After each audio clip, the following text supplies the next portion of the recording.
Lauren handed me her phone during a level 1 trauma and said, "Our marriage has 1 year left," then walked back to coordinate volunteers while I tried to save a life. I'm Dr. Nathan Mercer, Chief of Emergency Medicine at Providence Medical Center in Seattle, 46 years old, 22 years as a physician, 6 years in this role. I've spent half my life in this hospital, and I thought I knew what pressure felt like. But nothing, not the worst traumas, not the hardest calls, prepared me for that text message. It was a Tuesday, November, the kind of Seattle day where the rain comes sideways and the sky never really gets light. I was 3 minutes into a level 1 trauma, gunshot wound to the chest. My hands were inside a man's thoracic cavity, trying to control bleeding from his subclavian artery. My team was moving around me, residents calling vitals, nurses prepping blood products, everyone locked into the choreography we'd practiced 1,000 times. The trauma bay doors swung open. I didn't look up, couldn't. My fingers were literally holding this man's life together. "Dr. Mercer," Lauren's voice, my wife, "I need you to see something." "I'm kind of busy, Lauren. Just look." She held her phone in front of my face, right there. While I had my hands in someone's chest cavity, the screen showed a text message from her to me. "Our marriage has 1 year left." Just like that. 6 words, no context, no explanation. I looked up at her, blood on my gloves, blood on my gown, a man dying on my table. "What does that mean?" She smiled, this small, controlled smile. "We'll talk later. I have volunteers to coordinate." She turned and walked away. I watched her go through the glass doors into the main ER hallway. She was wearing her volunteer coordinator vest, the blue one with Providence Medical Center embroidered across the back. Her heels clicking on the linoleum, not hurried, not emotional, just walking away. "Dr. Mercer?" One of my residents. "BP's dropping." I forced myself back to the patient, back to the immediate crisis, the one I could control. My hands moved on autopilot, clamp, suture, pressure, the movements I'd done 10,000 times, but my mind was somewhere else. 1 year left. What did that mean? Was she sick? Was I sick? Was she planning to leave? Did she want me to leave? The trauma took 43 minutes. We stabilized him, got him to the OR. I stripped off my gloves, my gown, walked to the sink and scrubbed. The water was cold. My hands were shaking. Through the window of the trauma bay, I could see Lauren in the hallway, talking to a group of volunteers, laughing at something someone said, like nothing had happened, like she hadn't just delivered a ticking time bomb in the middle of saving someone's life. I reach for my badge to swipe out of the trauma area. The badge is white plastic, maybe 3 inches by 4. There's a blue security stripe across the top. Below my photo, Chief of Emergency Medicine in bold block letters. I've had that title for 6 years. Below that, Nathan Mercer, MD. The lanyard is Providence Blue. When you swipe the badge through the door reader, it makes this sound. Beep click. Electronic beep, then mechanical click. I must hear that sound 100 times a day. Beep click, beep click. The sound of belonging here, the sound of having earned the right to walk through these doors. I swiped my badge. Beep click. Stepped into the hallway, and there was Claire, my daughter, 24 years old, first-year resident in internal medicine, right here at Providence, following in her old man's footsteps. She was wearing her white coat, the crisp one from hospital laundry, starched so it rustles when she moves. On the left chest, Claire Mercer, MD, embroidered in navy blue thread. Perfect stitching, professional. She was carrying a stack of patient charts, her stethoscope around her neck, that determined look she gets when she's focused on work. She saw me and smiled. "Hey, Dad, heard you had a GSW. How'd it go?" "Stabilized. He'll make it." "Nice work." She shifted the charts to one arm. "Hey, are you free for dinner Thursday? I want you to meet someone." I looked at her, my daughter, Her whole life I'd been there. Every school play, every graduation, every white coat ceremony. I'd missed things. Surgeries ran long, emergencies happened, but I'd been present for what mattered. Or I thought I had. Who am I meeting? Her smile got bigger. His name's Ryan. We've been seeing each other for about 6 months. I think it's getting serious. 6 months? She'd been dating someone for 6 months, and I didn't know. That's great, sweetheart. Of course I'll be there. Perfect. Mom's cooking. She's known Ryan for a while, actually. She introduced us. Isn't that sweet? The hallway tilted slightly. Just for a second, Lauren introduced them. I looked past Claire down the hallway. Lauren was still there with her volunteers, still smiling, still laughing. She glanced in my direction, met my eyes. And for just a flash, less than a second, her smile changed, became something else, something colder. Then she looked away. I looked back at Claire, my daughter, in her white coat with our last name on it, smiling and happy and completely unaware that something was very, very wrong. Thursday came, dinner at our house, the house in Queen Anne, one of Seattle's nicer neighborhoods. 3-story craftsman with original hardwood floors and a view of the Sound. I'd bought it 12 years ago when I made Chief. Lauren had decorated it, made it look like something out of Architectural Digest.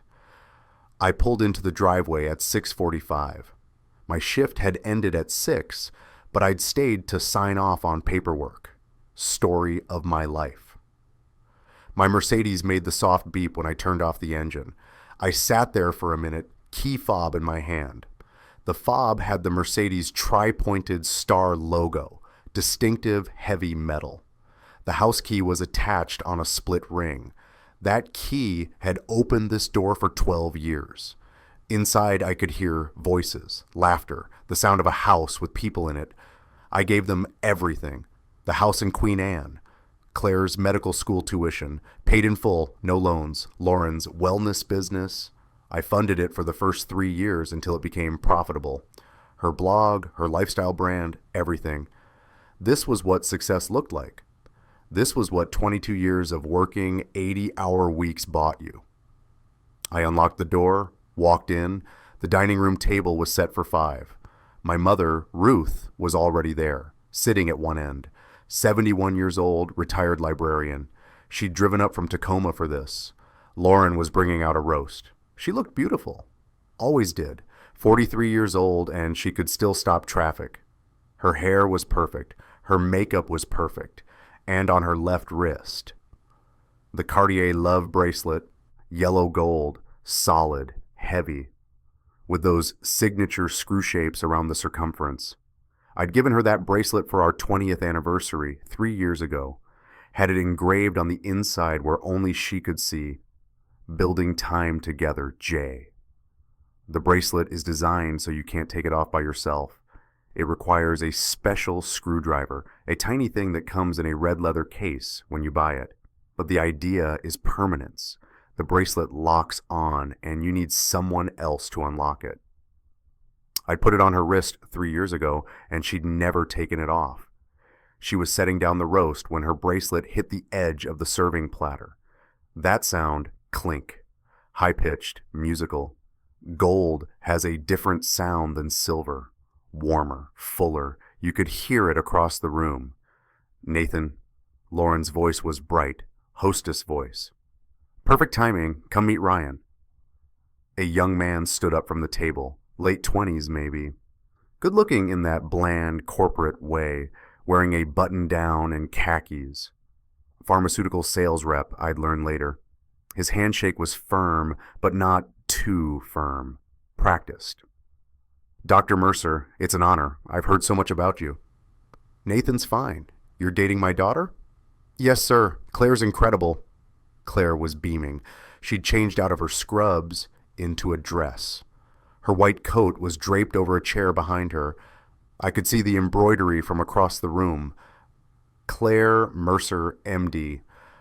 We sat. Lauren served. The roasted vegetables, homemade bread. She'd gone all out. My mother caught my eye. raised her eyebrows slightly. Ruth has this way of seeing through bullshit. Comes from raising me as a single mother after my father left. She worked 3 jobs and still made it to my school events. She knew what sacrifice looked like. The dinner conversation was light. Ryan talked about his job, pharmaceutical sales, covering several hospitals including Providence. Claire talked about her residency. Lauren played the perfect hostess. And all I could think about was that text message. Our marriage has 1 year left. So, Ryan, I said, how did you and Claire meet? Actually, Lauren introduced us. Ryan looked at my wife, smiled. She's been a huge help with my accounts at Providence. I can't thank her enough. Lauren's bracelet clinked against her wine glass as she reached for it. I'm just happy to help. When I saw how well you two would fit together, I knew I had to introduce you. Fit together. How long ago was that? I asked. About a year ago, Claire said. But we didn't start officially dating until 6 months ago. Mom kept saying I should give Ryan a chance. She laughed. She was so right. A year ago, Lauren had been setting this up for a year.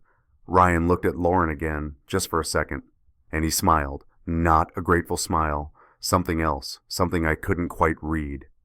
And Lauren, my wife, smiled back. It was less than a second, a flash, but I saw it. My mother saw it too. I could tell by the way her hand tightened on her fork. Well, Ruth said carefully, it's wonderful that you two found each other. The dinner continued. Dessert, coffee. Claire and Ryan left around 9. They both had early shifts the next morning. Claire hugged me on the way out. Thanks, Dad. I'm so glad you like him. Of course, sweetheart. But I didn't like him. I didn't like any of this. After they left, I helped Lauren clear the table. My mother had gone to the guest room. She was staying overnight.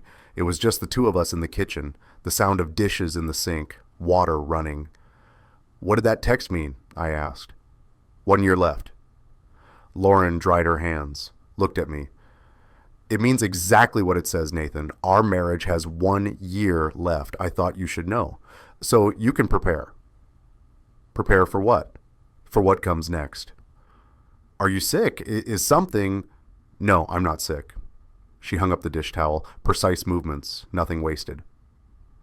I'm just done with this, with us. But Claire's happy right now. Ryan's good for her, so I'm going to wait 1 year, let her get settled in her residency, then we'll separate, quietly, civilly, like adults. I stared at her. You've been planning this. Of course I've been planning this. Do you think I'd blow up our lives without a plan? She picked up her wine glass. The bracelet clinked. You're never here, Nathan. You're at that hospital 18 hours a day. I've been alone in this marriage for years. I deserve more than this. I provide money. You provide money. That's not enough. She walked out of the kitchen. I heard her footsteps on the stairs, the bedroom door closing. I stood there, hands in the sink, water still running. 1 year left.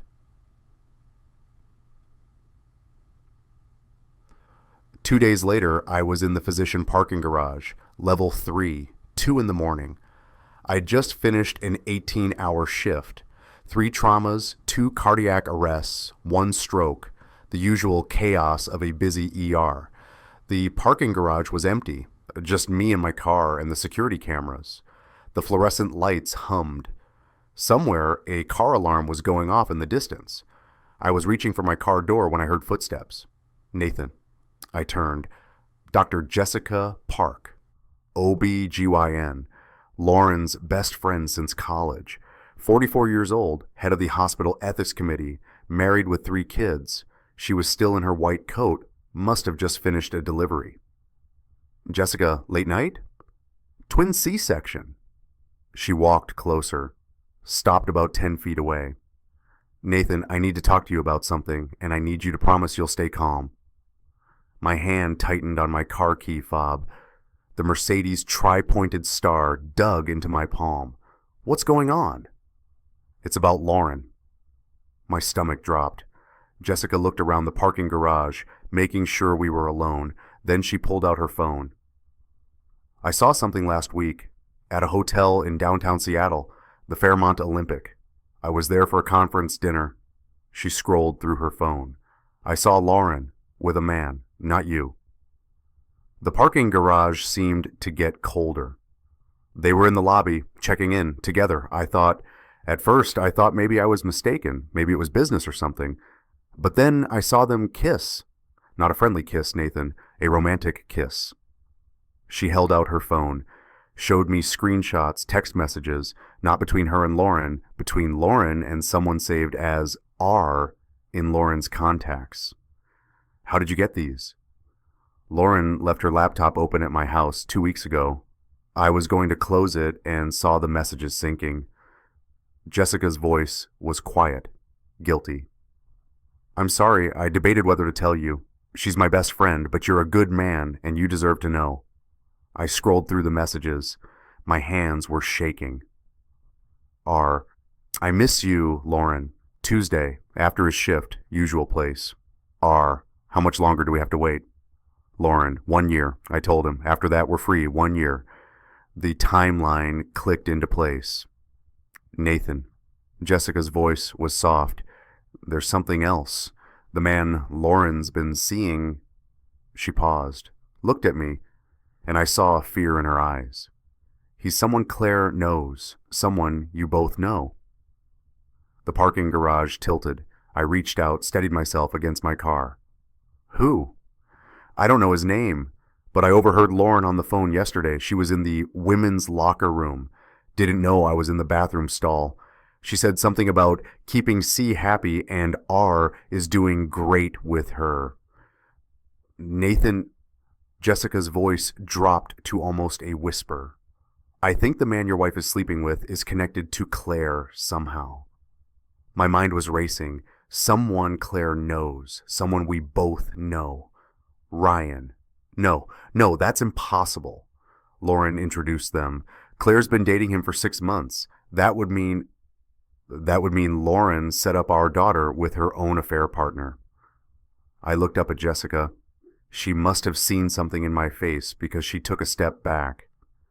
If you've ever had that moment when reality shifts beneath your feet, I said slowly, when you realize someone you trusted had been planning your destruction for months, you know what this feels like. Jessica nodded. I'm so sorry, Nathan. What are you going to do? I don't know. I looked down at my car keys, the house key on the ring. Would I still be living in that house in a year? But I need to find out the truth, all of it. I'll help you, whatever you need. Thank you for telling me. I know that wasn't easy. She put her hand on my arm. Lauren's my friend, but this isn't right. What she's doing to you, to Claire, it's not right. She walked away. I heard her car start, drive away. The sound echoed in the concrete structure. I stood there alone, 2 a.m, the hospital towering above me, this place where I'd spent half my life, where I'd built my career, where my daughter was somewhere upstairs, sleeping in the on-call room between shifts, wearing her white coat with our name on it. Our marriage has 1 year left. Lauren had been planning this. For how long? And if Ryan was involved, if she'd really set up our daughter with her affair partner, I needed proof. I needed to know everything before I made a move. I got in my car, drove home. Lauren was asleep when I got there, or pretending to be. I stood in the doorway of our bedroom for a minute, watching her breathe, trying to reconcile the woman I'd married 22 years ago with the woman who would text her husband during a trauma to tell him their marriage was ending. I went downstairs to Lauren's home office.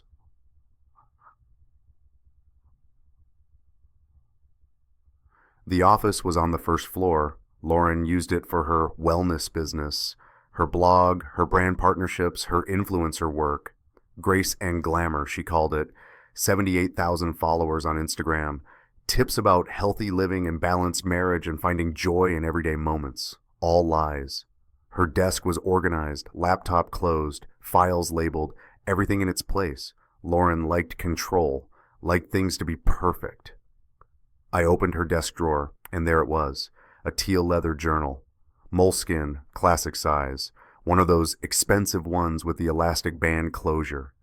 The band made a snapping sound when I pulled it open. The pages inside were cream-colored and had this scent, jasmine, Lauren's signature scent. The journal was filled with her handwriting, that distinctive looping script.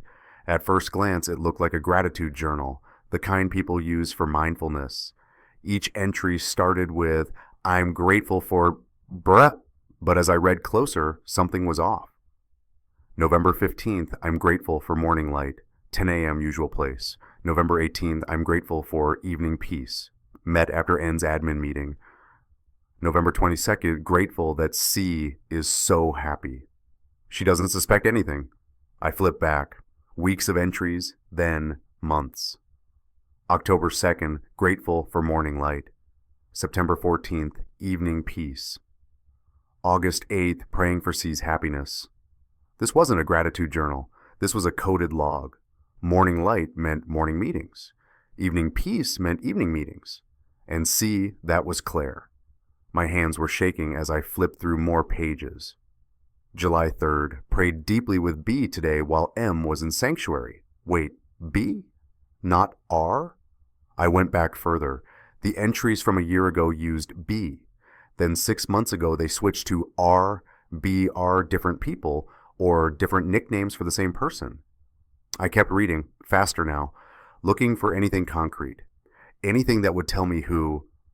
March 12th, 1 year until freedom. The foundation is set. C doesn't suspect anything.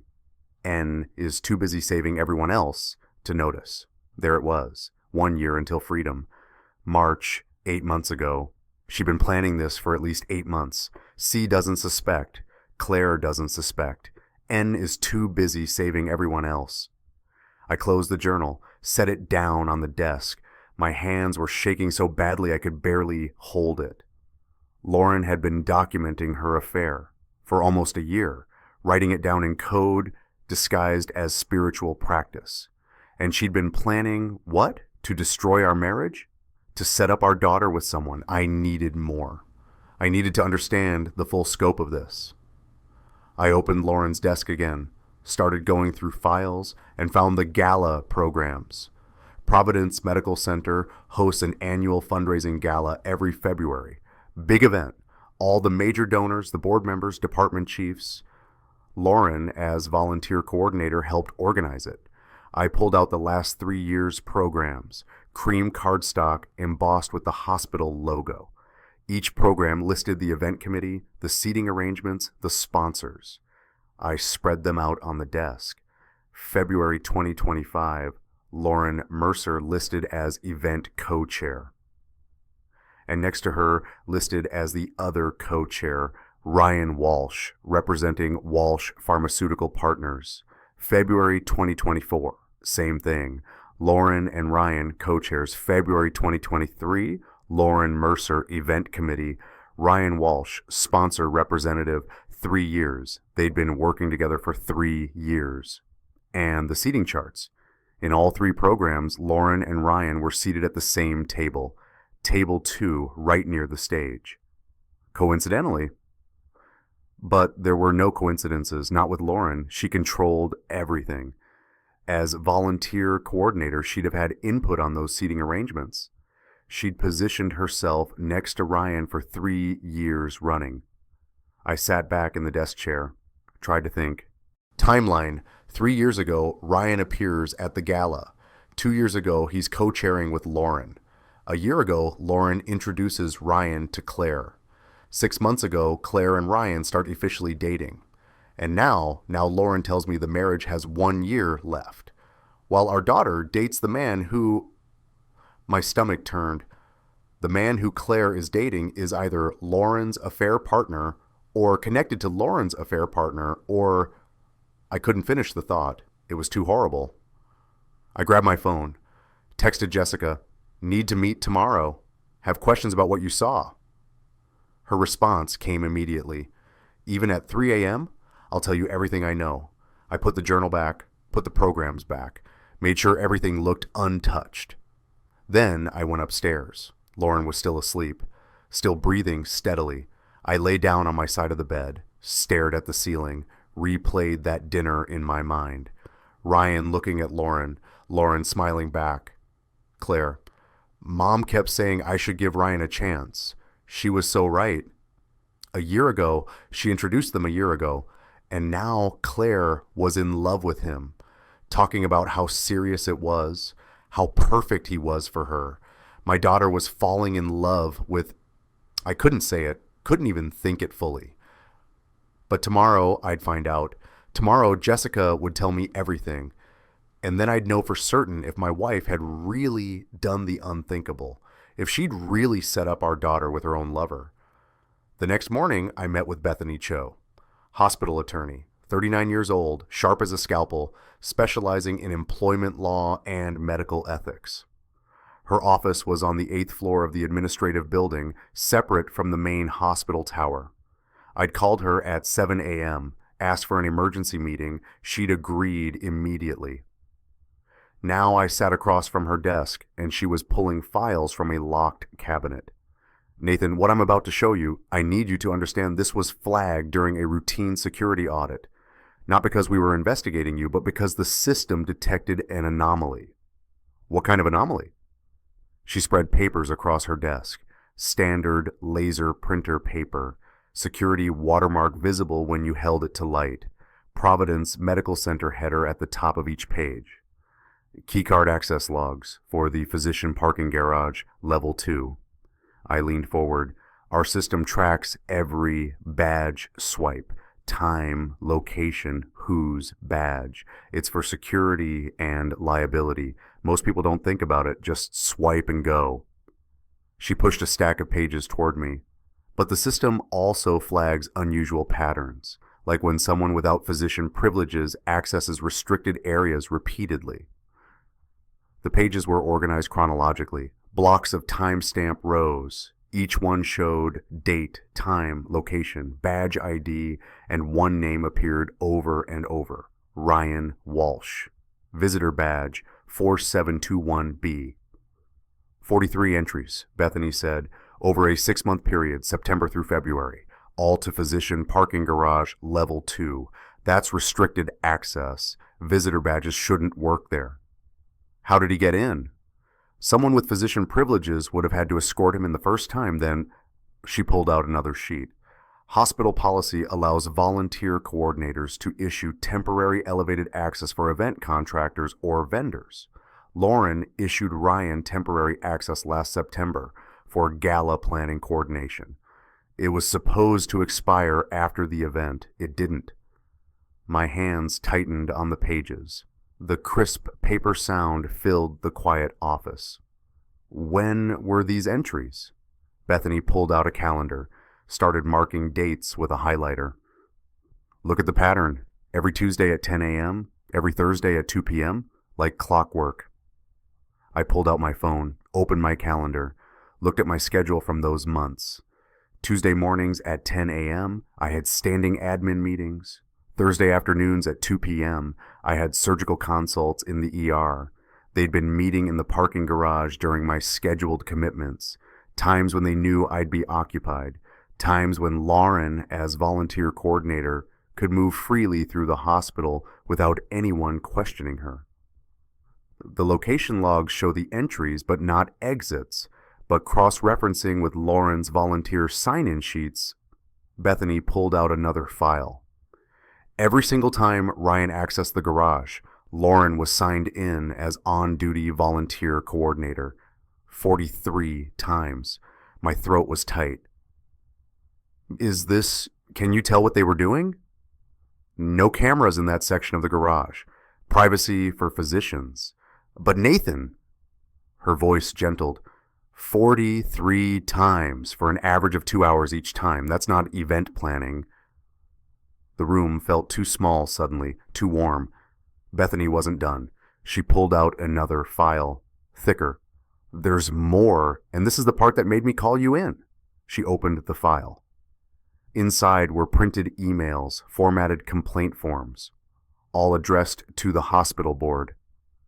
Someone has been submitting anonymous concerns about your leadership. As chief of emergency medicine, 8 complaints over the past 8 months. What kind of concerns?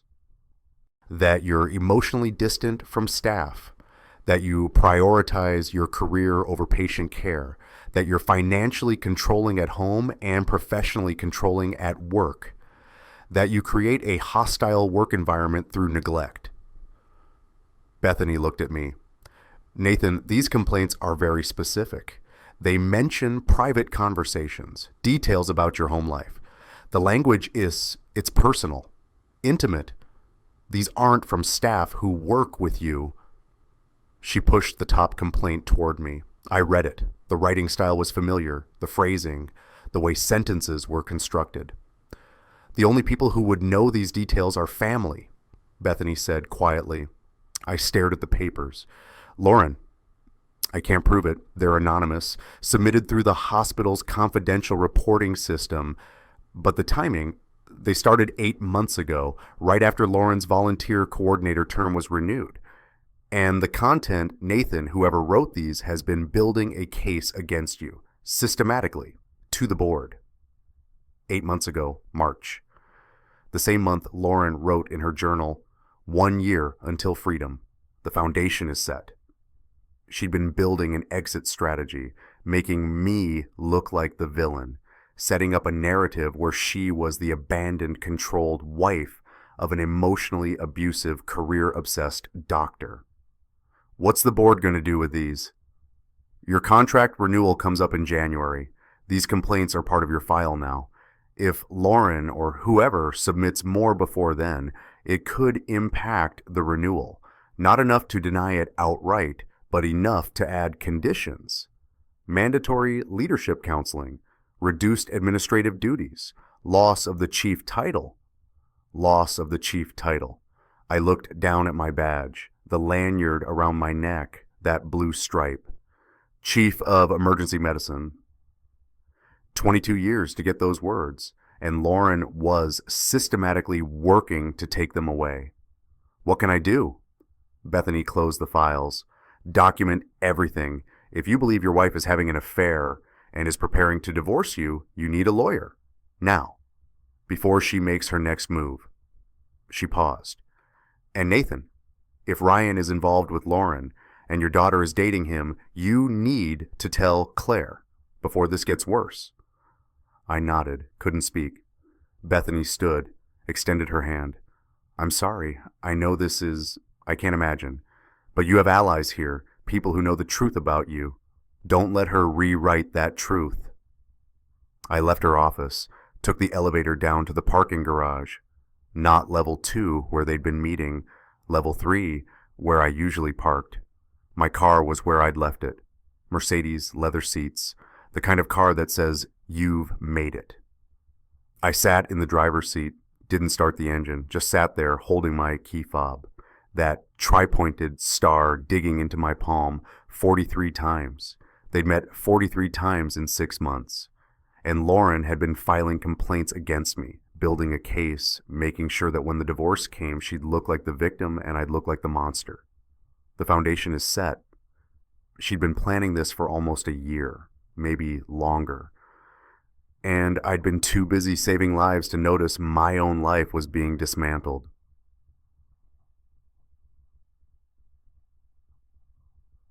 That night I confronted her. I waited until late, made sure Claire wasn't coming by, made sure we were alone in the house, just us and the truth. Lauren was in the kitchen, doing meal prep for the week, something she posted about on her blog. Sunday evening rituals for a balanced life. The counters were covered with glass containers, quinoa, roasted vegetables, grilled chicken, all portioned out, all perfect. Her Cartier bracelet clinked against the counter as she worked. "We need to talk," I said. She didn't look up. "About what?" "About Ryan Walsh. About the 43 times he accessed the physician parking garage using credentials you issued him. About the anonymous complaints you've been filing against me with the hospital board." Her hands stilled for just a second. Then she continued portioning out quinoa. "I don't know what you're talking about." I pulled out my phone, showed her the key card logs. Bethany had given me copies. Lauren glanced at the screen, then back to her meal prep. Ryan is a vendor. He needs access for gala planning. 43 times for 2 hours each time in the parking garage? We met in the hospital. Sometimes we needed privacy to discuss logistics. Lauren, stop lying. She set down her portioning spoon, wiped her hands on a dish towel, turned to face me, and she was completely calm. No panic, no shame, just calm. Fine. You want the truth? Yes. Ryan and I have been seeing each other for about 14 months. We met at the gala 3 years ago. Started working together. It evolved. The kitchen tilted. Even though I'd known, even though I'd suspected, hearing her say it out loud was different. 14 months. 14 months. While you were married to me. While I was lonely. While you were at the hospital 80 hours a week. While I was sitting in this house alone, wondering if you even remembered you had a wife. I pointed to her wrist, the bracelet. Where's the Cartier bracelet, Lauren? The one I gave you. The one you swore you'd never take off. She looked down at her bare wrist, and for the first time, something flickered across her face. Not guilt, not shame, just acknowledgement. I had it removed last month. Ryan was with me at the jeweler. The special screwdriver, the whole ritual of taking it off. You took him to have our anniversary bracelet removed. I gave it to him. He has it now. Something cracked inside my chest. You gave him my bracelet. I gave him a bracelet that symbolized a marriage that was already over. Nathan, listen to yourself. You're more upset about a piece of jewelry than about the fact that I've been unhappy for years. Because I gave you everything. My voice rose. I couldn't help it. Everything, Lauren. This house. Your business. Financial security. Claire's education. I worked my ass off to give you everything you could possibly want. You gave me money. Her voice was ice. That's what you gave me. Money. A nice house. Status. But you didn't give me you. You were always at that hospital, saving strangers, coming home at midnight, missing dinners, missing weekends, missing our life. I was providing. You were hiding, behind your work, behind your title. You loved being chief more than you loved being my husband. The words hit like a physical blow. That's not true. Isn't it? When's the last time we had a conversation that lasted more than 5 minutes? When's the last time you came home before 8 p.m.? When's the last time you chose me over the hospital? I opened my mouth, closed it, couldn't answer. Lauren picked up her dish towel, started cleaning the counter. I deserve to be seen, Nathan, to be chosen. Ryan sees me, he makes time for me, he prioritizes me. That's what I deserve. So you filed complaints about me? To destroy my career? To protect myself. When we divorce, I need the narrative to be clear. You were emotionally absent, professionally obsessed. It's not a lie, Nathan, it's the truth. And Claire? My voice cracked. What about Claire? Lauren's hands stilled again, just for a second. What about her? You set her up with Ryan, your affair partner. You introduced our daughter to the man you've been sleeping with. She turned around, and her eyes were hard, cold. I set Claire up with someone who actually shows up. Unlike you, Ryan is good for her. He makes her happy. He's present. That's more than you've ever been. I stared at her. This woman I'd been married to for 22 years. This stranger. You're sleeping with our daughter's boyfriend. No. Lauren's voice was flat. Ryan and I ended our romantic relationship 4 months ago, when Claire got serious. We're just friends now, co-workers, that's all. You expect me to believe that? Believe what you want, but it's true. I wouldn't do that to Claire. You already did. You set her up with your lover. I set her up with a good man who had gotten over me and was ready for a real relationship, with someone age appropriate, someone who could give him what I couldn't, a future. Ryan and I were never going to have a future, Nathan. We both knew that. She picked up her containers, started putting them in the refrigerator, each one placed carefully, perfect organization. I'll file for divorce after Thanksgiving, she said. Give Claire time to enjoy the holidays, then we'll separate quietly. You can keep the house if you want. I don't need it. I have my own income now. My blog is profitable. I'll be fine. And Ryan? Ryan will be with Claire, where he belongs. She closed the refrigerator. I did us all a favor, Nathan. I found someone for our daughter who actually knows how to be present, and I found out what I deserve. Everyone wins. Everyone wins. Claire is in love with your ex-lover. Claire is in love with a good man. That's all that matters. She walked past me, toward the stairs. 1 year, Nathan. Then we're done. I already told you that. Use the time to prepare. Lauren, she stopped, turned back. You gave me everything, she said. Her voice was quieter now, almost sad. Except what I needed. You gave me money, security, status. But you didn't give me you. That's not enough. It was never enough.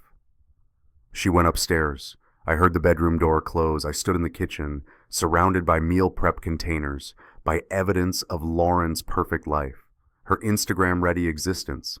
I gave you everything. But maybe she was right. Maybe I'd given everything except what mattered.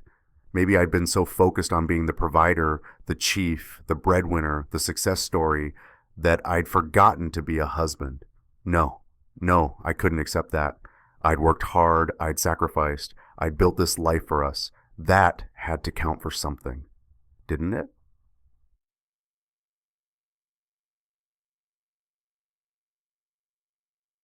The next few days were torture. I had to work, had to show up at the hospital, had to function as chief of emergency medicine, and Claire was there every day, in her white coat with our name on it.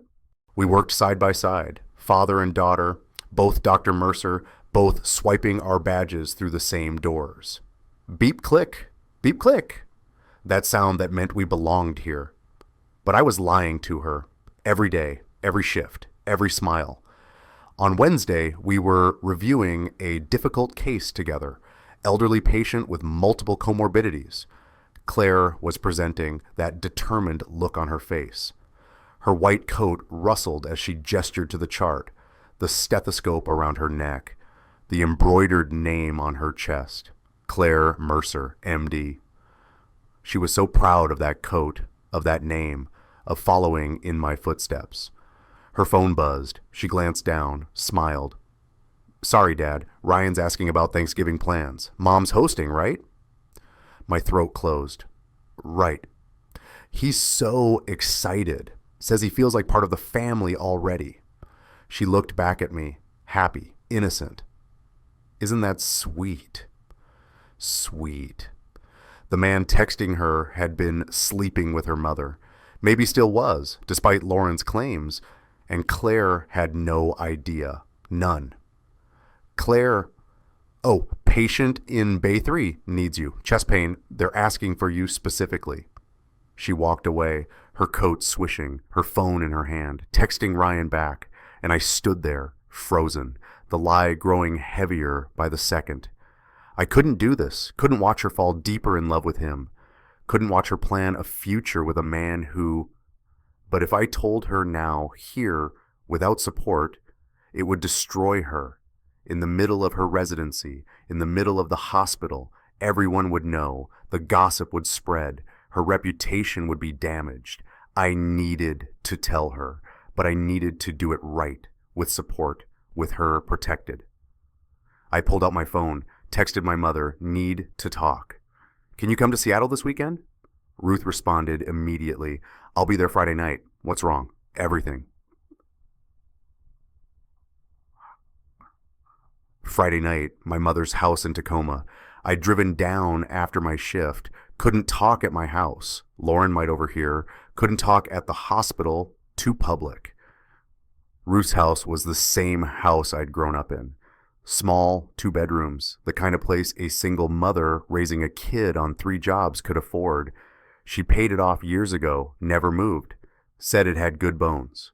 The kitchen table was the same table from my childhood, formica top, chrome legs, slightly wobbly. Ruth was making tea. The kettle was the same kettle, the whistle the same whistle. Some things don't change. The kettle whistled. Ruth poured, set a mug in front of me. "Tell me," she said, so I did. All of it. The text message, Jessica's revelation, the journal, the keycard logs, the complaints to the board, the confrontation, Lauren's confession, and Ryan, Claire, the impossible situation. Ruth listened, didn't interrupt, just listened the way she'd listened my whole life. Present, actually present. When I finished, she was quiet for a long moment. Then she reached across the table, took my hands. "Baby," she said. Her voice was soft.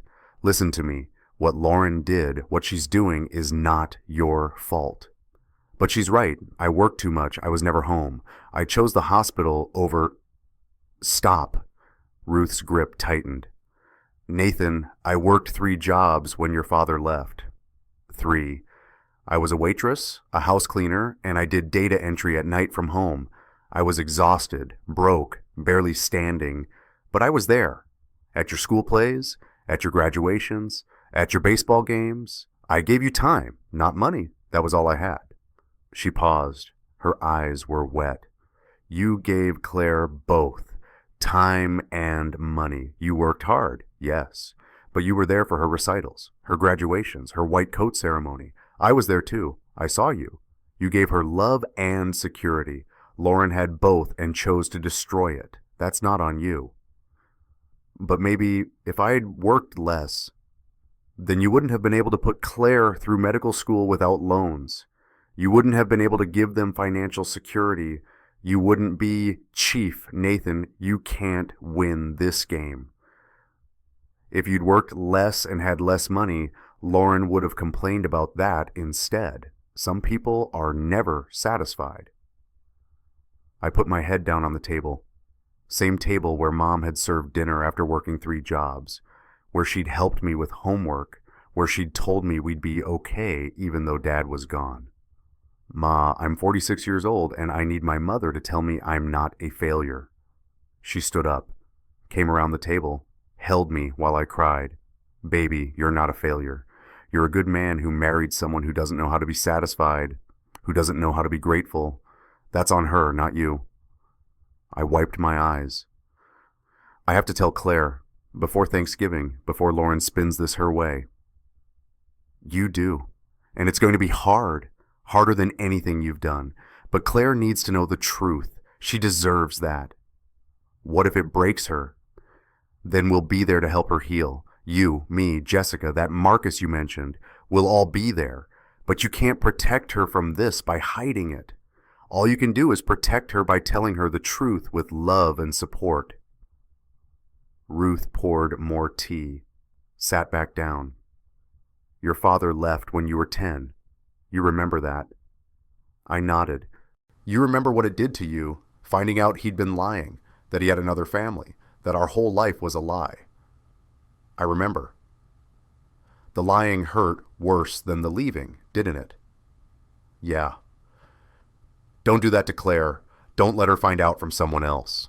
From gossip, from Lauren. Don't let her look back and wonder why you didn't tell her when you knew. Tell her now, with support, with love, but tell her." She was right. I knew she was right. "I'll tell her next week, after the weekend. Jessica said she'd help. Marcus, too." "Good. And Nathan?" Ruth squeezed my hand. "When this is over, when the dust settles, you need to think about what you really want, not what you think you should want, not what success is supposed to look like. What do you actually want?" I thought about that. What did I want? I wanted my daughter to be okay. I wanted her to know the truth. I wanted to protect her from the fallout. And I wanted to be present, actually present. Not just physically there, but emotionally there. I wanted to be the kind of father Claire deserved. The kind of man I'd always thought I was, but maybe never really had been. "I want to be better," I said. "For Claire, for myself." "Then you will be." Ruth smiled. "That's the difference between you and Lauren. You want to grow. She just wants what she wants. That's why you'll come through this, and she'll end up alone with nothing but her blog and her excuses." I drove back to Seattle that night. felt steadier, clearer. Monday, I'd tell Claire, with Jessica and Marcus in a safe place, with support, and then I'd deal with Ryan. Monday morning, I found Ryan in the hospital parking garage, level 2, the same level where he'd met Lauren 43 times. He was getting out of his car, carrying his pharmaceutical samples case, wearing his usual uniform, button-down shirt, khakis, that practice smile. Dr. Mercer. He extended his hand. Good morning. I didn't take it. We need to talk about Lauren. His smile faltered, just for a second. I'm not sure what. I know, about the affair, about the 43 times you accessed this garage, about everything. Ryan's face went pale. He looked around. The garage was mostly empty. Early morning, just a few cars. Look, Dr. Mercer, don't lie to me. I have the key card logs. I have witnesses. I know. He set down his sample case, ran his hand through his hair. It was complicated. Complicated? You slept with my wife. Then you started dating my daughter. That's not complicated. That's calculated. No, you don't understand. Lauren and I, we had a connection. She was lonely. You were never around. She needed someone who saw her, who made time for her. So you're blaming me for your affair with my wife. I'm saying she was unhappy. You made her unhappy. I gave her what she needed. The rage that had been building for days surged. And now you're dating my daughter, the daughter of the woman you were sleeping with. That's different. Lauren ended things with me months ago. She said it was for the best, that I should move on, that Claire and I would be good together. So Lauren set you up with Claire after sleeping with you? She thought, look, Claire and I have a real connection, a genuine one. What I had with Lauren was just physical, but Claire and I, we could have a future. I stepped closer, my voice dropped. Listen to me very carefully. You are going to stay away from my daughter. You are going to end things with her gently, professionally. And you're going to leave this hospital and never come back. I can't just... Yes, you can. Because if you don't, I will destroy you. I will make sure every hospital in Seattle knows what you did. I will make sure your company knows. I will make sure everyone knows you slept with the chief of emergency medicine's wife and then started dating his daughter. Your career in pharmaceutical sales will be over. Ryan's face was white now, scared. You can't. I can. And I will. So you have two choices. End things with Claire today and disappear, or face the consequences. Claire will ask questions. She'll want to know why. Tell her you're being transferred. Tell her long distance won't work. I don't care. Just end it and leave. Dr. Mercer, please. I love her. I really do.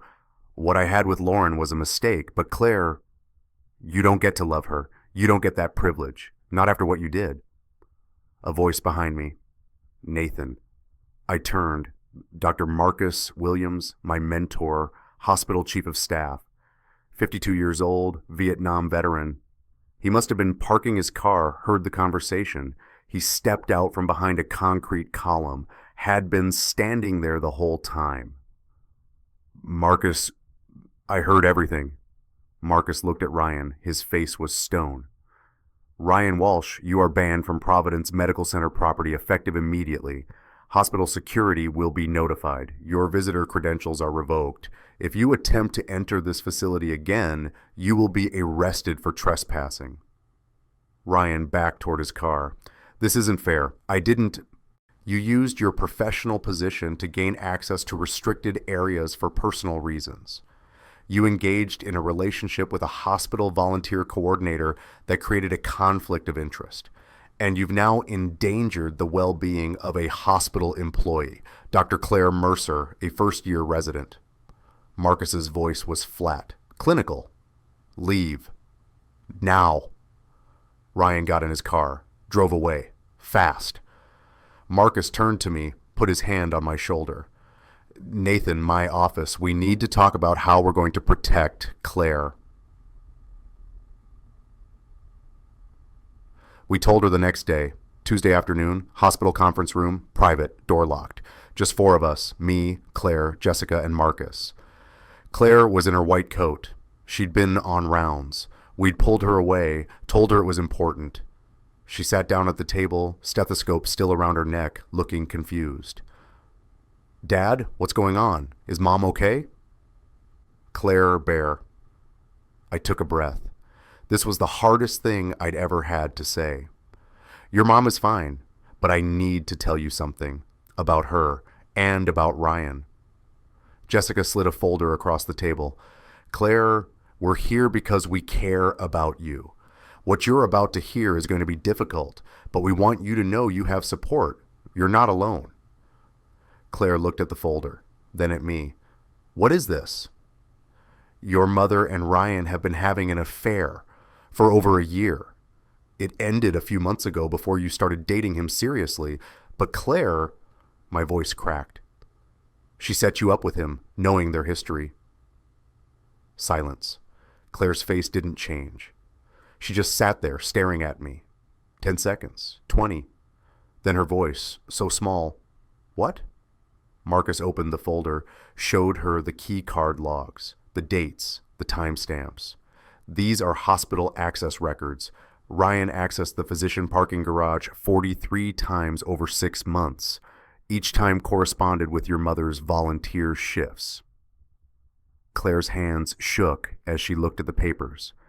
And your mother has been documenting the relationship in a journal, coded entries. We have copies here. Jessica pushed photocopied pages across the table. Claire read them, her lips moving silently. Grateful for morning light, evening peace. C is so happy, she doesn't suspect. She looked up, her eyes found mine. C, that's me. Yes. She was writing about me while she was sleeping with, her voice broke, while she was sleeping with Ryan, and then she introduced us? 4 months after their affair ended, yes. Claire stood up. Her white coat rustled.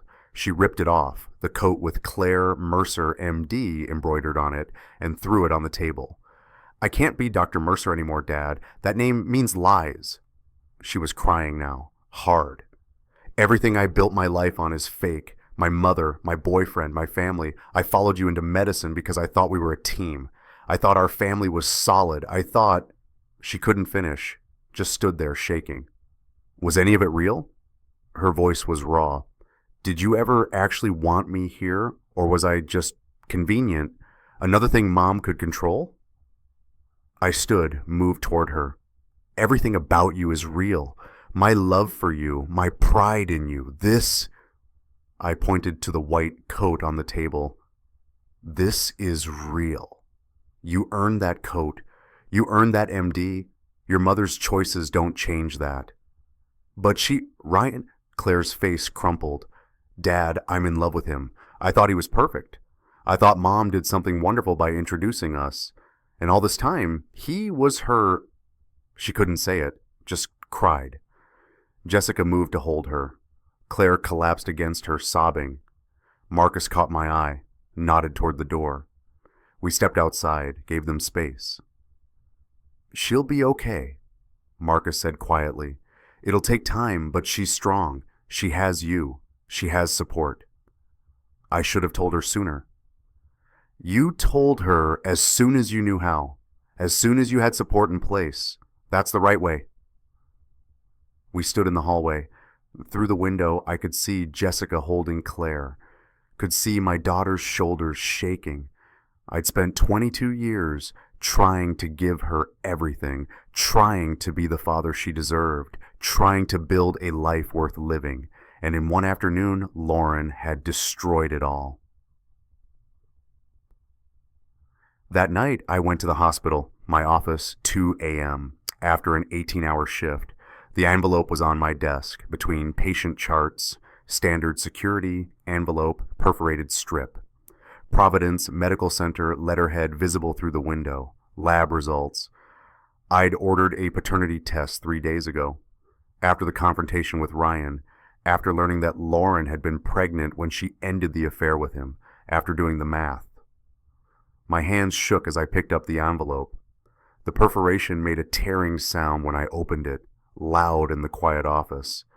Inside, the paper was stiff, heavy stock, Providence Medical Center Lab letterhead at the top, the hospital where I'd worked for 18 years, where I was chief, where my daughter was a resident, and printed in the middle of the page. Clinical black font, no emotion. Probability of paternity, 99.8%. Just numbers, just science, just my life ending on my hospital's own letterhead. Ryan was the father. Lauren was pregnant with her affair partner's child, while my daughter had been dating him. I set down the paper, walked to the window. 14 floors below, the physician parking lot, I could see Claire's car, still there. She was working overnight, on call, somewhere in this building, still wearing her white coat, probably, still trying to be Dr. Mercer despite everything, and Ryan's baby was growing inside her mother. I thought about the badge around my neck. Chief of Emergency Medicine. 22 years to get that title. I'd sacrificed everything for it. Time with my family, weekends, holidays, a real marriage. I'd given everything to this hospital, to this career, to being the provider, the success story, the man who made it. And now I stood here at 2 a.m. holding a paternity test that proved my wife had been planning to destroy me for over a year. Holding proof that she'd set up our daughter with her lover. Holding evidence that everything I'd built was a lie. I looked at the badge, at that word, Chief. I thought about just taking it off, walking away, never coming back, starting over somewhere else, somewhere without the constant reminder, somewhere without the weight. The office was silent except for the hum of the ventilation system, the distant beep of monitors, the sound of a hospital that never sleeps. Through the window, I could still see Claire's car, 14 floors below, still parked there, still here. She was still here, still trying, still being Dr. Mercer, even though that name had become complicated. I couldn't leave, not yet, not until I knew she'd be okay. I put the paternity test in my desk drawer, locked it. Then I went back to work. The hospital board met on Thursday, emergency session, called by Marcus Williams, 9 board members, hospital attorney Bethany Cho presenting, and me sitting at the end of the conference table, watching my life become a case file. Marcus stood at the head of the table. His voice was calm, clinical, the voice of a man who'd seen combat and knew how to command a room. We're here to address a serious breach of hospital policy and ethics. As many of you know, Ryan Walsh, a pharmaceutical sales representative, has been granted visitor access to Providence Medical Center for the past 3 years. During that time, he developed inappropriate relationships with hospital personnel that compromised the integrity of our institution. Bethany spread documents across the table. The key card logs, the access history, 43 entries highlighted in yellow. Mr. Walsh used credentials issued by our volunteer coordinator to access restricted areas, specifically the physician parking garage, on 43 occasions over 6 months. These accesses occurred during his alleged affair with said volunteer coordinator, Lauren Mercer. One of the board members, Dr. Patricia Chen, head of pediatrics, raised her hand. Lauren Mercer, wife of Dr. Nathan Mercer, our chief of emergency medicine. Yes. Silence around the table. Marcus continued. Mr. Walsh subsequently began a romantic relationship with Dr. Claire Mercer, first-year resident in internal medicine. Dr. Claire Mercer is Nathan and Lauren's daughter. She was unaware of her boyfriend's prior relationship with her mother. More silence. Uncomfortable shifting. The situation came to light when Dr. Nathan Mercer discovered evidence of the affair and brought it to the hospital's attention. Mr. Walsh has been banned from hospital property, but we must also address the volunteer coordinator's conduct. Bethany pulled out another file. Lauren Mercer, in her capacity as volunteer coordinator, issued the credentials that allowed Mr. Walsh unauthorized access. She also used hospital resources to facilitate a personal relationship. Additionally, we have evidence suggesting she filed multiple anonymous complaints against her husband, Dr. Nathan Mercer, in an attempt to damage his professional reputation. The board members looked at each other, then at me. Dr. Chen spoke first. Dr. Mercer, I'm so sorry. This must be incredibly difficult. I nodded, couldn't speak. Marcus picked up where Bethany left off. The board needs to vote on several actions. First, the immediate termination of Lauren Mercer's volunteer coordinator position. Second, a formal ban preventing Ryan Walsh from entering hospital property. Third, a review of our volunteer credential policies to prevent future abuse. The votes were unanimous. Lauren was out, Ryan was banned, and the anonymous complaints against me were stricken from my file with a note explaining the circumstances. After the meeting, Marcus walked me out. "You did the right thing," he said, "bringing this to light, protecting Claire. That took courage." "Doesn't feel like courage. Feels like survival." "Sometimes they're the same thing." He paused at the elevator. "Nathan, take some time. You've been through trauma. You're allowed to process it." "I can't stop working. If I stop, you'll what? Fall apart?" Marcus's voice was gentle. "Maybe falling apart is what you need. Maybe being chief all the time is what got you here." The elevator dinged. Doors opened. "Think about it," Marcus said. "What you really want, not what you think you should want." The doors closed. I rode down to the lobby, alone.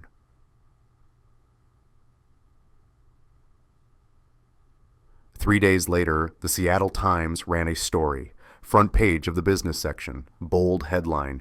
Pharmaceutical Reap used personal relationships to gain hospital access. Ethics investigation underway. The byline, Evan Walsh, Ryan's older brother, investigative journalist. I read it over coffee in the hospital cafeteria. The article was thorough, devastating.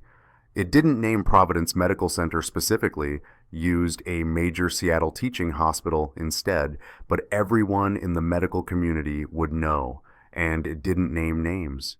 But it detailed everything: the affair, the credential abuse, the relationship with the employee's daughter, the subsequent banning. Ryan's career in pharmaceutical sales was over. No hospital in the region would let him through their doors. The article ended with a quote from Evan. "When trust is the foundation of medical care, those who abuse that trust for personal gain must face consequences.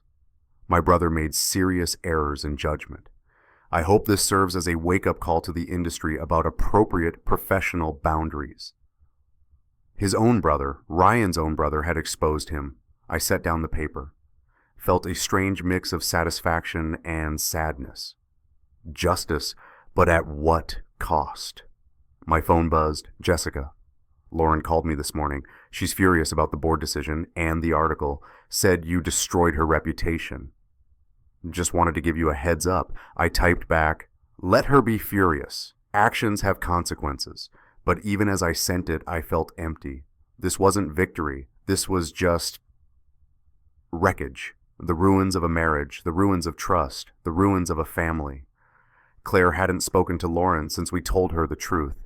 She'd moved out of the house, staying with my mother in Tacoma for now. Taking some time away from the hospital, Marcus had approved a brief leave, 2 weeks to process, to heal. And me? I kept working, kept showing up, kept being chief, because I didn't know what else to do. The following Tuesday, we met about the baby. Hospital conference room.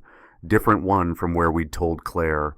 This one was warmer, windows facing the city, plants on the windowsill. Lauren was there, 6 months pregnant now, visible. She sat stiffly in her chair, arms crossed over her belly, face hard. Ryan was there too. Marcus had allowed him on hospital property for this meeting only, escorted by security. He looked terrible, hadn't shaved. Dark circles under his eyes, and across from them, Dr. Sarah Chen and Dr. Melissa Brooks, both pediatricians, both in their early 40s, married for 12 years.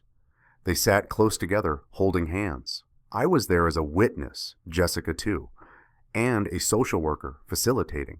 The social worker spoke first. Thank you all for coming. We're here to discuss the adoption plan for the baby due in June. Dr. Chen and Dr. Brooks have been approved as adoptive parents. They've expressed interest in an open adoption arrangement, which would allow for updates and photos, though not direct contact unless all parties agree later. Sarah Chen leaned forward. She was small, maybe 5'2", with kind eyes. We want you to know we've been waiting for a child for 8 years.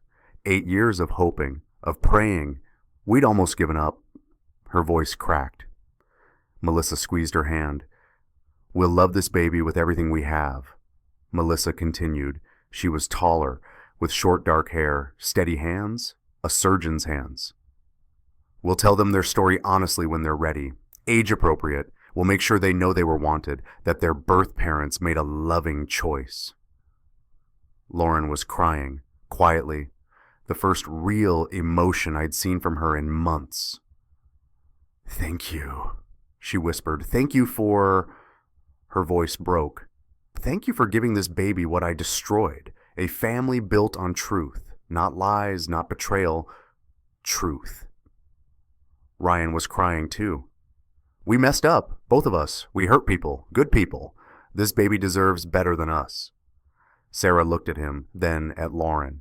This baby deserves parents who choose them fully, who are ready, who can provide stability. We can give them that. The social worker passed papers across the table, consent forms, legal documents, all the bureaucracy of love. Lauren signed, her hand shaking, the pen scratching on paper. Ryan signed. Sarah and Melissa signed together, hands still linked. We'd like to send photos, Melissa said. Monthly, if you're comfortable, and updates so you know they're thriving. Lauren nodded. I'd like that. She looked down at her belly. I'd like to know they're okay. After the meeting, Sarah and Melissa stayed behind. The others left, Lauren escorted by her lawyer, Ryan by security. Sarah approached me. Dr. Mercer, I know the situation has been difficult for everyone, but I want you to know we're grateful. This baby is coming into the world because of pain, yes, but they'll be raised in joy, in truth, in love. That's a gift. I shook her hand, then Melissa's. Take care of them, I said. We will, I promise. They left, and I stood in that conference room looking out at Seattle, the city I'd built my career in, the city where everything had fallen apart, but the baby would be okay. Claire would be okay. That had to be enough. The next morning, I called a department meeting, 7 a.m., all 42 members of the emergency medicine team, physicians, nurses, residents, techs. Everyone crammed into the conference room. I stood at the front, badge around my neck, Chief of Emergency Medicine visible on my chest. Thank you for coming. I have an announcement. I took a breath. Effective the end of this month, I'm stepping down as Chief of Emergency Medicine. Gasps, murmurs, shocked faces. I'll continue as an attending physician. I'll still be here, still working in the ER, but I'm giving up the administrative role. The title. Dr. Lisa Grant, one of my attendings, raised her hand. Nathan, why? You're an excellent chief. The department runs smoothly. I need to be present. The words came out steadier than I expected. I've spent 6 years in this role, 22 years focused on climbing the ladder, building my career, and in the process, I miss things, important things.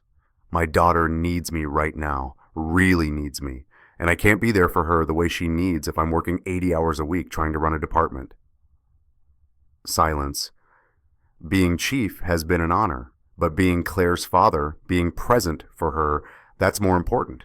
Leadership isn't about titles. It's about knowing when to step back, when to prioritize what really matters. Marcus spoke from the back of the room. Nathan's teaching us something crucial. That success isn't measured by the position you hold. It's measured by the lives you show up for, the people you protect, the values you uphold. He stood, walked to the front. I'll be recommending Dr. Lisa Grant for the chief position. She's ready. And Nathan, he looked at me, you're not leaving. You're just changing how you serve. That takes more courage than staying comfortable. The meeting ended. People approached me, handshakes, hugs, some crying, some saying they understood, some saying they'd miss my leadership. But all of them, every single one, said they respected the choice.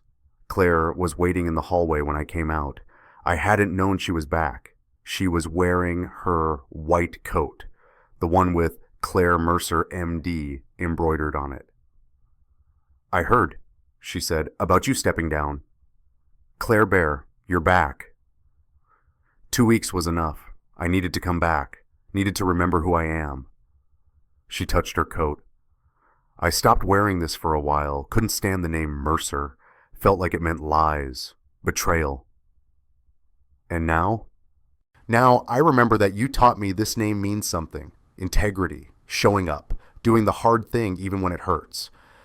Mom and Ryan, they don't get to take that from me. This name is mine and yours, and it means something good. I hugged her right there in the hallway. Didn't care who saw. I'm proud of you, I whispered. I'm proud of you too, Dad, for stepping down, for choosing us over the title. That's what Mom always said she wanted, but she never believed you'd do it. Thought you loved being chief more than anything. I did love it, but I love you more. She pulled back, wiped her eyes. Ready to go save some lives? Just attending physician and resident? No chief stuff? Ready. We walked toward the ER, side by side, both in our white coats, both with our stethoscopes, both Dr. Mercer, and for the first time in months, I felt like I could breathe. 4 weeks later, my last day as chief. I'd worked through the transition, trained Lisa, handed over administrative duties, signed off on final reports, and now at 6 a.m. on a Saturday morning, I had one last task. I walked to Human Resources, 8th floor, administrative building. The office was quiet, weekend skeleton crew. The HR representative, a woman named Susan who'd been here longer than I had, met me at the window. Dr. Mercer here for the badge exchange? Yes. She took my old badge, the one with Chief of Emergency Medicine printed below my name, scanned it into the system, deactivated it. Then she handed me a new one. Same photo, same name. But below it just attending physician emergency medicine. No chief, just attending. The badge felt lighter, not physically. It was the same plastic, same lanyard, but symbolically. The weight of that title gone. Thank you, I said. Susan smiled. You're welcome. And Dr. Mercer? For what it's worth, I think what you're doing is brave. My daughter's in medical school. I hope when she's in attending, she remembers that there's more to life than titles. I walked out with my new badge, swiped it through the first door reader I came to. Beep, click. Same sound, different meaning. I wasn't chief anymore. I was just an attending, just a physician, just a father. And that was enough. 3 months later, early May, spring in Seattle, I was in the physician parking garage, level 3, 6 a.m. The sunrise was just starting to paint the sky pink and gold through the garage's open sides. I heard footsteps, turned, Claire, walking toward me from her car, white coat on, stethoscope around her neck, badge clipped to her pocket. She'd parked next to me. Her car, a Mercedes like mine. I'd bought it for her graduation from medical school. We had matching key fobs. The tri-pointed star, the distinctive jingle when we walked. Morning, Dad. Morning, sweetheart. Early shift? Trauma rotation. Starts at 6:30. She walked up beside me. We stood there, looking out at Seattle, waking up. The city spread below us. the hospital behind us. Ready? She asked. Ready. We walked toward the entrance together, father and daughter, our keys jingling in our pockets, same rhythm, same sound, our white coats rustling as we moved, same fabric, same name embroidered. At the entrance, we stopped, both reached for our badges at the same time. Together? Claire asked. Together. We swiped our badges in unison. Beep click, beep click. The sounds overlapped, harmonized. 2 badges, 2 Dr. Mercers, both belonging here, both choosing to be here. Not because of a title, not because of prestige, but because this was where we were needed, where we could serve, where we could be present. Claire looked at me. Same time tomorrow? Every day, Claire Bear, every day. We walked through the doors. The hospital swallowed us. The familiar antiseptic smell, the beeping monitors, the controlled chaos of morning shift change. This was home, not the house in Queen Anne. Lauren had that now in the divorce settlement. Not the chief's office. That was Lisa's now. But this, the ER, the work, the purpose. And most importantly, being here together, father and daughter, both showing up, both present. I thought about the motif that had followed me through this whole nightmare. The words I'd said to Lauren in anger, I gave you everything.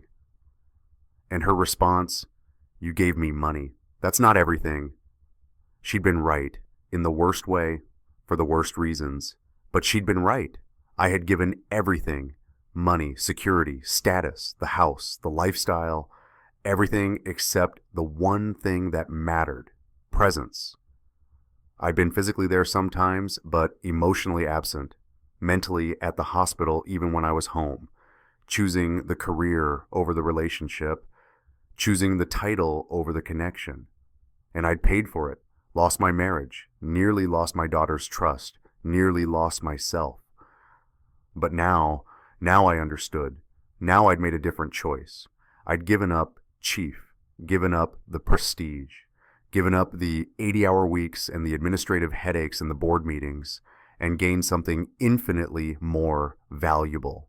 Time with Claire, actual presence, the ability to be her father, not just her colleague, the ability to be available when she needed me, not just when my schedule allowed. Nathan and Claire redefined what success means, not the corner office, not the biggest paycheck, but showing up for the people who matter. If you've redefined success in your own life, walked away from what society said you should want because you knew better, tell me about it in the comments. What did you give up? What did you gain? And if this story moved you, subscribe. I tell stories about the messy truth of families, betrayal, and what it means to rebuild from honesty. Real stories about real people facing impossible choices. I'll see you in the next one. The morning rush hit, patients coming in, traumas being called, the organized chaos I'd lived in for 22 years. But now I move through it differently, more present, more focused, not thinking about admin meetings or board politics or department budgets, just thinking about the patient in front of me, the resident learning beside me, the work itself. At noon, Claire and I took lunch break together. Hospital cafeteria, terrible coffee, passable sandwiches. Mom called me yesterday, she said. I looked up. Yeah? She wanted to apologize, said she'd been in therapy, said she understands now that what she did was deeply harmful. Claire made air quotes, her words. How do you feel about that? I don't know. Claire picked at her sandwich. Part of me wants to forgive her. She's my mom, but another part of me is just done. She set me up with her affair partner, Dad.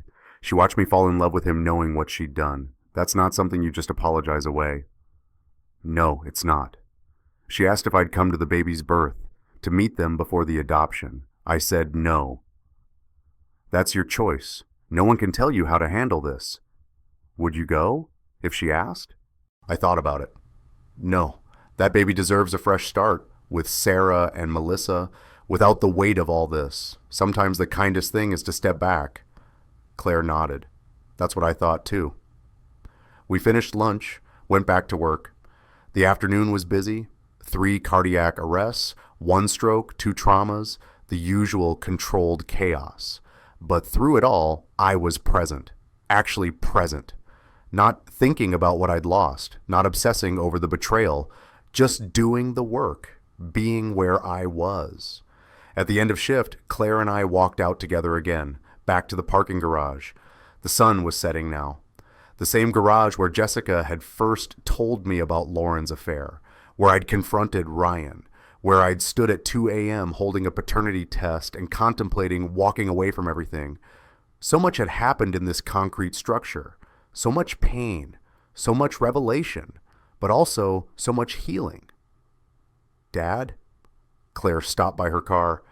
Thank you for telling me the truth, for protecting me, for stepping down so you could be there, for everything. You don't have to thank me. That's what fathers do. No, that's what good fathers do.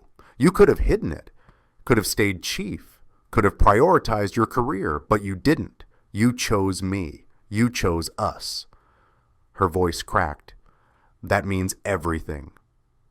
I hugged her, right there in the parking garage, between our matching Mercedes, under the fluorescent lights. I love you, Claire Bear. I love you too, Dad. We separated, got in our cars, Mercedes engines starting in unison, that same refined purr. I drove home, not to the house in Queen Anne, that was Lauren's now. I'd rented an apartment, smaller, simpler, but mine, and it was enough. Everything was enough. I'd given up the chief title, the big house, the marriage, the illusion of perfect success. But I'd gained something irreplaceable, the truth, my daughter's trust, presence, purpose, the ability to look at myself in the mirror and recognize the man looking back. I'd spent 22 years giving everything, money, time, energy, building a career, building a reputation, building what I thought was a family, but I'd been giving the wrong things to the wrong people for the wrong reasons. Now I was giving what actually mattered: attention, presence, authenticity, truth. And the funny thing, I was happier now than I'd been in years. Not because everything was perfect, it wasn't. The divorce was messy. The gossip at the hospital had been brutal for a while. Claire still had hard days. I still had moments of anger at what Lauren had done, but I was free. Free from the lie, free from the pretense, free from the exhausting performance of being chief, being successful, being the provider who sacrificed everything. I was just Nathan now, attending physician, father, survivor, and that was enough, more than enough. It was everything. 6 months after stepping down, October. Almost a year since Lauren had sent that text during the trauma. Our marriage has 1 year left. She'd been right, just not in the way she'd planned. The divorce was final. Lauren had the house. I had my apartment and my freedom. We'd divided assets, signed papers, moved on. Ryan had left Seattle entirely. Moved to Portland, out of pharmaceutical sales, working in his brother's journalism office, doing, administrative work maybe. I didn't care enough to find out. Sarah and Melissa had sent photos. The baby, a girl, they named her Hope, was beautiful, happy, healthy. They sent monthly updates like they'd promised. Lauren looked at them. I heard from Jessica, cried, but never asked for contact. She knew better. Claire was thriving. 2nd year of residency now. Stronger, more confident. Still wearing her white coat with pride. Still Dr. Mercer. And me? I was exactly where I needed to be. Early morning, physician parking garage, level 3, that same spot where everything had fallen apart. Claire's car pulled in, parked next to mine. She got out, white coat on, coffee in hand. Morning, Dad. Morning. We walked together, keys jingling, coats rustling, badges ready. At the entrance we paused, like we did every morning now, a small ritual we'd developed. Ready? She asked. Ready? We swiped our badges together. Beep click, that sound. That same sound I'd heard 10,000 times. But now it meant something different. Not I'm chief. Not I've made it. Not I'm important. Just I'm here, I'm present, I'm showing up for what matters. We walked into the hospital, side by side, father and daughter, the sunrise behind us, the work ahead of us, together, always together. This is what success looks like. Not a corner office or chief title, not financial security or prestigious career. Success is showing up for the people who matter, being present even when being present is hard, especially then. I gave you everything, money, security, a path to medicine. But Lauren was right about one thing. I didn't give enough of myself, not enough of what really mattered. That ends now. I'm here, Claire Bear, not as chief, as your dad, every day, together. That's what success costs when it's real, and that's what success is worth, everything.